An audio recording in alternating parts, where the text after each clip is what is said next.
देश और दुनिया की तमाम छोटी और बड़ी खबरों के लिए हमारे चैनल को सब्सक्राइब करना न भूलें और बेल का बटन जरूर दबाएं। नमस्कार दोस्तों, स्वागत है आपका देश लाइव में और आपके साथ मैं हूं आशिमा त्यागी। दोस्तों, सोचिए कि काशी की गलियों में हर साल धार्मिकता की गूंज सुनाई देती है। मंदिरों की घंटियां, गंगा जी की आरती, श्रद्धालु का हुजूम। लेकिन इस बार कुछ अलग था। इस बार वहां सिर्फ धर्म का शोर नहीं था, बल्कि सत्ता की रणनीति और लोकतंत्र की स्थिति पर सवाल भी उठते थे। क्यों?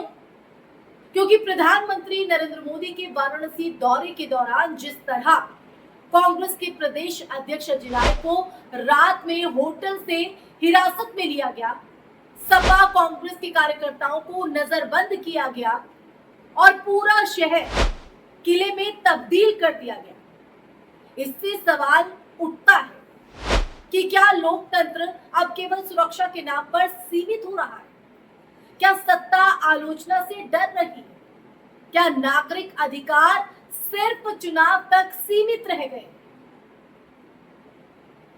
ये चर्चा किसी एक नेता पार्टी की नहीं है, बल्कि उस लोकतांत्रिक ढांचे की भी है जो हमारे संविधान में लिखा है, जिसे हमने आजादी की लड़ाई में बचाकर रखा। इन तमाम पहलुओं पर आज की चर्चा रहेगी दोस्तों, लेकिन उससे पहले आप लोगों से अपील, इंसाफ की आवाज को बुलंद करने की और सच्ची पत्रकारिता के लिए हमारा सहयोग करें। साथ ही डिस्क्रिप्शन में दिए गए लिंक को ओपन कर ज्वाइन बटन दबाकर आप हमसे यानी देश लाइव से सीधा जुड़ सकते हैं।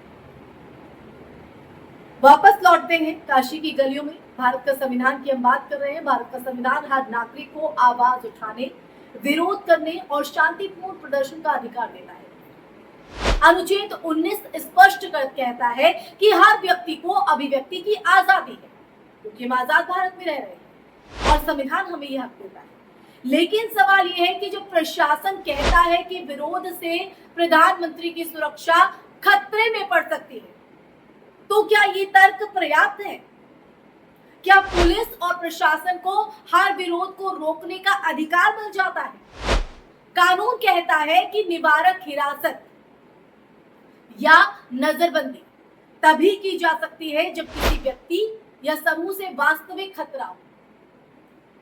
सिर्फ राजनीतिक असहमति इस खतरे का आधार नहीं बन सकती, लेकिन आज कई जगहों पर सुरक्षा का बहाना बनाकर विरोध को दबाना आम हो गया है, जो लोकतंत्र के लिए कहीं ना कहीं खतरनाक है, भयावह है।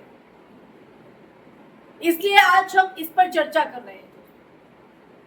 अजय राय को रात में होटल से उठाना, उनके आने पर रोक लगाना और कार्यकर्ताओं को थानों में बैठाना, ये सामान्य प्रशासनिक कार्रवाई नहीं, ये सत्ता का डर दिखाता है कि क्या लोकतंत्र में विरोध का मतलब अपराध है।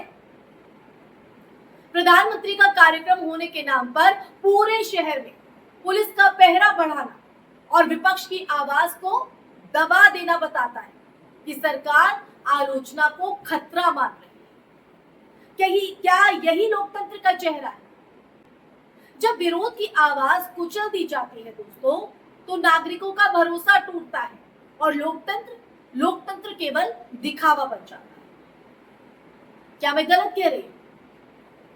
दोस्तों, हमें इतिहास याद रखना चाहिए। 1975 में लागू आपातकाल के दौरान भी विपक्षी नेताओं को बंद किया गया था। तब भी यही तर्क दिया गया था कि देश की सुरक्षा खतरे में। लेकिन जनता ने इसे स्वीकार नहीं किया और चुनाव में सत्ता का तख्ता पलट कर दिया, सत्ता को जवाब दिया। अदालतों ने कहा है कि निवारक हिरासत केवल असाधारण परिस्थितियों में की जा सकती है।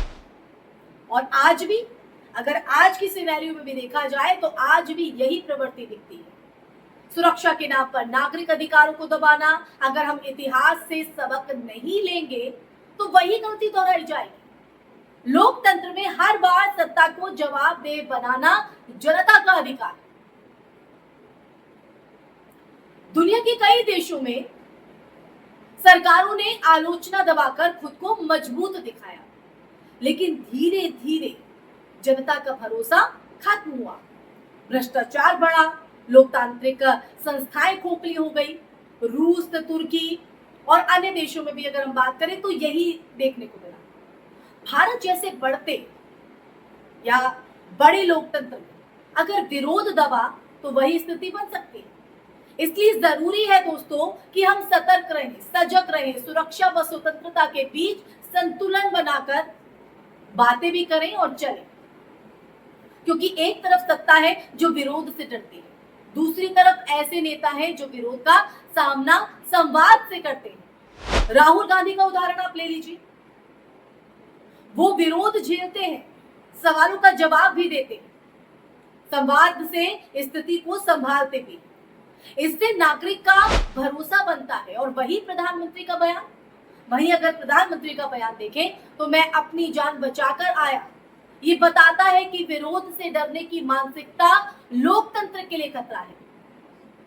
अगर सत्ताधार विरोध को खतरा मानेगी तो संवाद बंद होगा और लोकतंत्र का आधार कमजोर हो जाएगा। इसलिए दोस्तों बार बार देश लाइव ये जिक्र करता है कि लोकतंत्र खतरे में, क्योंकि जब ऐसी घटनाएं होती हैं तो मीडिया की जिम्मेदारी की अगर बात करें तो वो और बढ़ जाती है। सवाल उठाना, तथ्यों को सामने लाना और जनता को जागरूक करना मीडिया का धर्म है, मीडिया का कर्म भी है। लेकिन कई बार मीडिया सत्ता के दबाव में मुद्दों को दबा देती है, मौन हो जाती है या तोड़ मरोड़ कर उसे पेश करती है। अगर मीडिया खुद डर जाएगी तो लोकतंत्र की लड़ाई कौन लड़ेगा? वो तो अधूरी रह जाएगी। जरूरी है कि मीडिया, न्यायपालिका और नागरिक समाज जो है वो मिलकर ये सुनिश्चित करे कि विरोध की आवाज दबे नहीं, सुनी जाए, बुलंद हो। और उसमें देश लाइव अपनी भूमिका, अपनी भागीदारी को निभा रहा है। लोकतंत्र केवल चुनाव तक सीमित नहीं है दोस्तों। अगर हम सिर्फ मतदान तक अपने अधिकारों का इस्तेमाल करेंगे और बाकी समय चुप रहेंगे, मौन साधे रहेंगे, तमाशबीन बन रही रहेंगे, तो सत्ता की मनमानी बढ़ेगी। नागरिकों को सवाल पूछने चाहिए, विरोध करना चाहिए और संविधान में दी गई अधिकारों की रक्षा के लिए संगठित होना चाहिए। काशी की घटना हमें यही चेतावनी देती है कि अगर आज हम नहीं जागे तो कल हमारी आवाज छिन जाएगी। लोकतंत्र की असली ताकत जनता की सक्रिय भागीदारी में है, एक्टिव होने में है, सोने में नहीं, चुप होने में नहीं।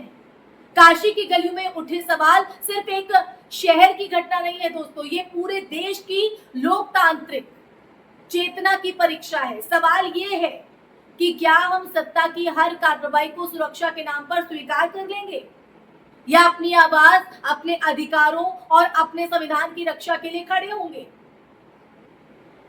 लोकतंत्र दोस्तों तब मजबूत होता है जब सरकार आलोचना को खतरा नहीं मानती, बल्कि उसे लोकतंत्र की मजबूती का आधार समझती है। आज समय है कि हम अपनी आवाज को पहचानें, संविधान का सम्मान करें और ये सुनिश्चित करें कि हर नागरिक की आवाज सत्ता से भी बड़ी। यही लोकतंत्र की असली परीक्षा है और इसका परिणाम हमारे भविष्य का निर्धारण करेगा। तो आप तय कीजिए कि भविष्य का जो निर्माण है वो किस तरह से करना है। इसी के साथ इस चर्चा में मैं यही विराम लगाना चाहूंगी। फिर हाजिर होंगी एक नए टॉपिक के साथ। लेकिन ये चर्चा आपको कैसी लगी? पसंद आई, ना पसंद आई, सहमत हैं आप इस बात से, असहमत हैं? जो सच देश लाइव आपके सामने इस चर्चा के माध्यम से लेकर आया उससे सच पर आपके विचार क्या है? कमेंट बॉक्स में कमेंट करके जरूर साझा कीजिएगा दोस्तों, क्योंकि आपकी राय हमारे लिए महत्वपूर्ण है, देश हित के लिए महत्वपूर्ण है। साथ ही साथ इस वीडियो को ज्यादा से ज्यादा शेयर भी कीजिए ताकि हर नागरिक तक, हर व्यक्ति तक ये सच पहुंच सके, क्योंकि ये सच उनके लिए भी उतना जरूरी है जितना आपके लिए, हमारे लिए और पूरे देश के लिए। और साथ ही साथ हमारे चैनल को सब्सक्राइब भी कीजिए ताकि ये जो संवाद का सिलसिला है वो आपके साथ यूं ही चलता रहे। इसी के साथ आप लोगों से इजाजत लेना चाहूंगी। फिर हाजिर होंगी एक नए मुद्दे के साथ। तब तक के लिए अपना ख्याल रखिए। जय हिंद, जय भारत।